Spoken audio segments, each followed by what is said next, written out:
Biden and the Democrats wrecking democracy as they go after Trump, who keeps getting stronger. Democrats talking about saving democracy sound like the military during the Vietnam War.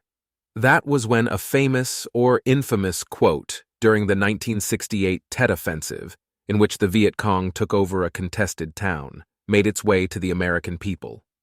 It became necessary to destroy the town to save it, a U.S. Army major told New Zealander Peter Arnett of the Associated Press, a fellow reporter I met as a newcomer in Saigon. The seasoned war correspondent worked for the AP when, unlike today, the news agency was respected for its objectivity, accuracy, and balance. Reporters later reworked the quote to read, "We had to destroy the village in order to save it." Today, considering the latest progressive Democrat assault on Donald Trump and democracy in the U.S., either quote would do, but it would come out this way. We had to destroy democracy in order to save it. That is what Joe Biden and the Democrats are doing to democracy and the country in their dictatorial, scorched earth attempt to keep Trump, the front-running presidential candidate, from returning to the White House. And they are reaching back to the Civil War to produce the 14th Amendment to the Constitution that banned Confederate rebel insurrectionists from holding public office. In the process, they use crazy talk to turn the January 6th Capitol riot into an attempt, supported by Trump, to overthrow the U.S. government and keep him in power. It is not working because every time the Democrats distort reality and corrupt the legal process to go after Trump, the former president gets stronger, rises in the polls, raises more campaign money, and attracts more Americans to his cause. Which is why Democrats do not even want him on the ballot, as the Hail Mary phony January 6th insurrectionist decision kicking him off the ballot in Colorado by 4 appointed Democrat judges last week showed. In the process, they turned Colorado into a banana republic without the bananas.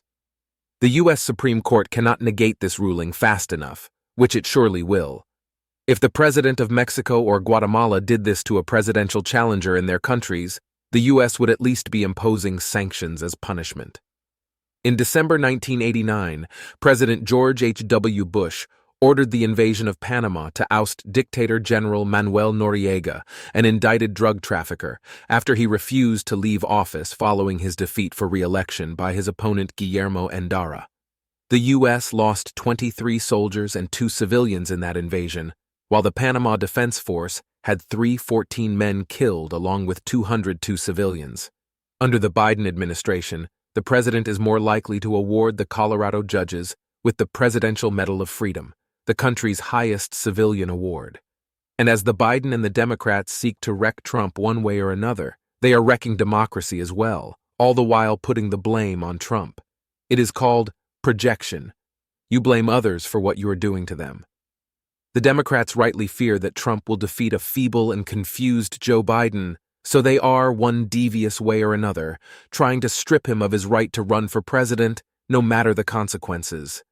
They are also seeking to strip the right of American citizens to vote for him.